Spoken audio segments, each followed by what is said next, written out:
ഒറ്റ മൈൻഡിൽ ചായ കുടിക്കാൻ വേണ്ടിയിട്ട് അപ്പുറത്തെ വീട്ടിലത്തെ കുട്ടീനെയും കൂട്ടിയിട്ട് വൈകിട്ട് ഇറങ്ങിയ ഒരു സീനാണിത്. സമയം 6:40 ആയിട്ടുണ്ടായിരുന്നു. നമ്മൾ അങ്ങോട്ട് പിന്നെ നടരാജ് എന്ന് പറയുന്ന ബസ് മാത്രമേ ഉള്ളതുകൊണ്ട് നടന്നിട്ടാണ് നമ്മൾ പോകുന്നത്. അറൗണ്ട് ഒരു 20 മിനിറ്റ്സ് നടന്നാലേ നമുക്ക് അടുത്തുള്ള ചായക്കടയിൽ എത്തുള്ളൂ.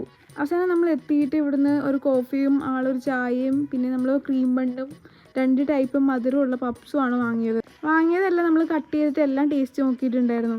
ആദ്യം നന്ദനയാണ് കഴിച്ചത്. അടിപൊളിയാണെന്നൊക്കെയാണ് പറഞ്ഞത്. അത് കഴിഞ്ഞ് ഞാൻ കോഫി കുടിച്ചു. കോഫിക്ക് ഭയങ്കര മധുരമായിരുന്നു, ബണ്ണിന് ഭയങ്കര മധുരമായിരുന്നു, സ്വീറ്റ് പപ്സിന് ഭയങ്കര മധുരമായിരുന്നു. എല്ലാം കൂടെ മധുരത്തിൻ്റെ ഒരു കളിയായിരുന്നു. ബട്ട് സ്റ്റിൽ ഇവിടുത്തെ ബേക്കറിയൊക്കെ നല്ലതാണ്, ഫ്രഷ് ആയിട്ട് ഉണ്ടാക്കി വെക്കുന്നതാണ്. എനിക്കിഷ്ടമായി കേട്ടോ. അത് കഴിഞ്ഞ് നമ്മളിതാ അടമട എല്ലാം അടിച്ച് കയറ്റിയിട്ടുണ്ട്. അതുപോലെ തന്നെ പൈസയും കുറവാണ് ഇവിടെ എല്ലാ കാര്യത്തിനും. എല്ലാം കയറ്റിയിട്ട് നമുക്ക് വൈകിട്ട് അങ്ങോട്ടേക്ക് തിരിച്ചു പോകാൻ ബസ്സില്ലാത്തതുകൊണ്ട് നമ്മൾ വീണ്ടും ജംഗ്ഷൻ വരെ നടന്ന് ജംഗ്ഷനിൽ ഷോപ്പിലെത്തിയപ്പം കുറച്ച് സാധനം വാങ്ങിക്കാണ്ടായിരുന്നു. അത് കഴിഞ്ഞ് ഞങ്ങളെ പ്രജീനെ കൂട്ടാൻ വന്നു. അപ്പോൾ ഇന്നത്തെ ഉള്ളൂ. Okay, by.